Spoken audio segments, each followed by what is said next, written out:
मर्यादा पुरुषोत्तम भगवान श्री राम की पावन नगरी अयोध्या में गुरु पूर्णिमा का पर्व श्रद्धा, भक्ति और सनातन परंपरा के साथ बड़े ही धूमधाम से मनाया गया।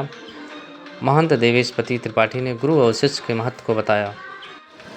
आज के दिन गुरु शिष्य परंपरा का जो है उदय हुआ और गुरु के प्रति शिष्यों का अनुराग और शिष्यों को प्रति गुरु का अनुराग ये बहुत महत्वपूर्ण विषय है।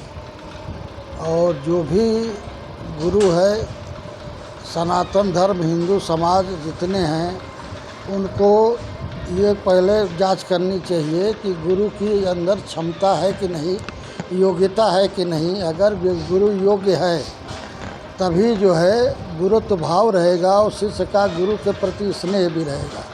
अगर गुरु को ज्ञान नहीं है तो वह अंधकार में ही रहेगा, तो गुरु का पद पर वो शिष्य बनने का औचित्य क्या बनता है। गुरु को लिखा गया है कि गुरु जो है अंधकार को प्रकाश में लावे। इसका अर्थ ये है कि व्यक्ति को अगर अज्ञानी व्यक्ति है और शिष्य हो गया तो उसको ज्ञानवान बनाया जाए और ज्ञान के प्रति उसका रुझान किया जाए, वो धर्म के प्रति उसका स्नेह बढ़े, धर्म के प्रति वो बराबर सुचारू रहे। और यही कहा गया है धर्म में ही कि मंत्र लेने के बाद ही धर्मराज के यहाँ जो है वहाँ उनकी डायरी में लिख जाता है कि अब धर्म कार्य जो भी आप करेंगे उसी के अनुसार आपको पुनर्जन्म में उसका लाभ मिलेगा।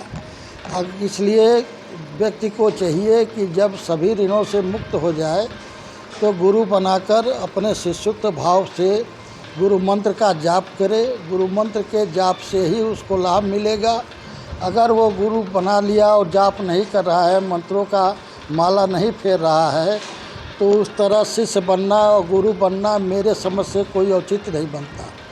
क्योंकि धर्म के प्रति ही बहुत बड़ा जो है सनातन धर्म है, जो धर्म के प्रति अपने को उदार है और धर्म के प्रति कितना हम अपने को कर जाएं, कितना दे जाएं, कितना दान दक्षिणा दे जाएं, यह जो है उसके अंदर उत्सुकता बनी रहती है।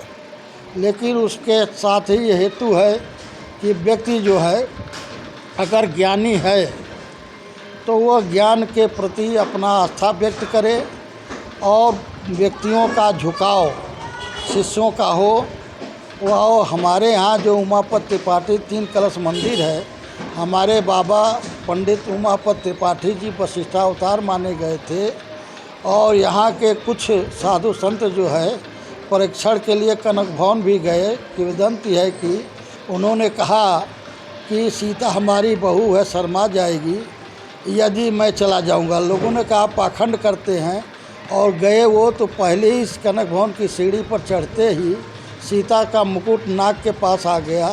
उसके बाद से हमारे मंदिर से शिष्य परंपरा लाखों लाख बनी और आज भी वो परंपरा चल रही है।